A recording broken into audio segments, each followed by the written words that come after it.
Hello, everybody. Let's talk about displacement. So, displacement is, in its simplicity, an energetic move that breaks above some type of structure, like an intermediate high, short term high, intermediate low, or short term low.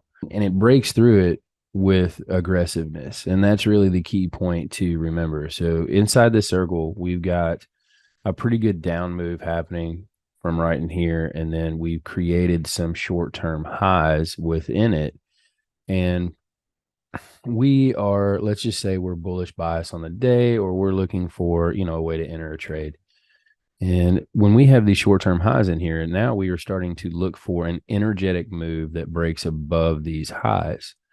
That way we can get into our OTEs or our fair value gap entries.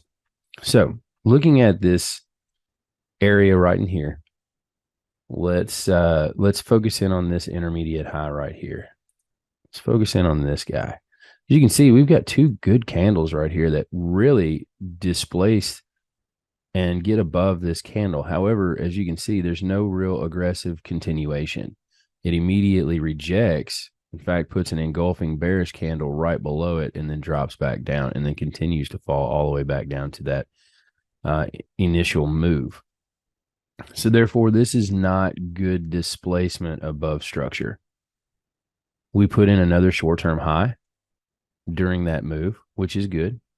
And then we come back down and we put in another short-term high during this move. And really a short-term high is just an intermediate high or a pullback within a move in one direction.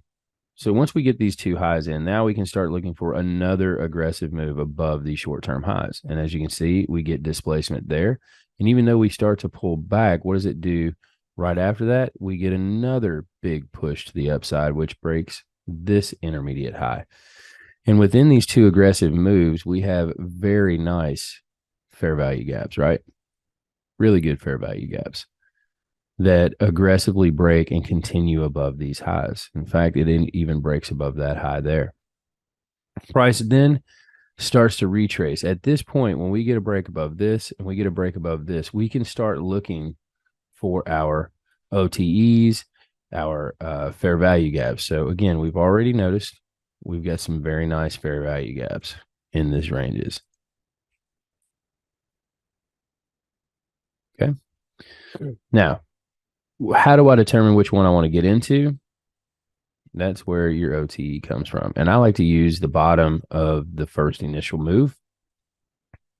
You can go all the way to the top side of it, or you can even come here with it if you want to. But then when it breaks above that, you want to move it. And as you can see, we get this nice 70% between the 62 and 79, the 70.5%. That is the optimal trade entry that ICT talks about right in here. Price comes all the way back down into it. It even touches right inside this fair value gap and then continues higher. And this would be where your entry would lie. So that is really what displacement is and lack of displacement. So if you have any questions about this, feel free, send me a message on Discord, DM me, email me, joey@reallifetrading.com. And we can go into this a little bit in more detail if you need to. But this is what displacement isn't. This is what displacement is that gives you the entries that you need in order to be pretty consistently profitable. So I appreciate you showing up in this video. Have a good rest of the day. See you on the next one.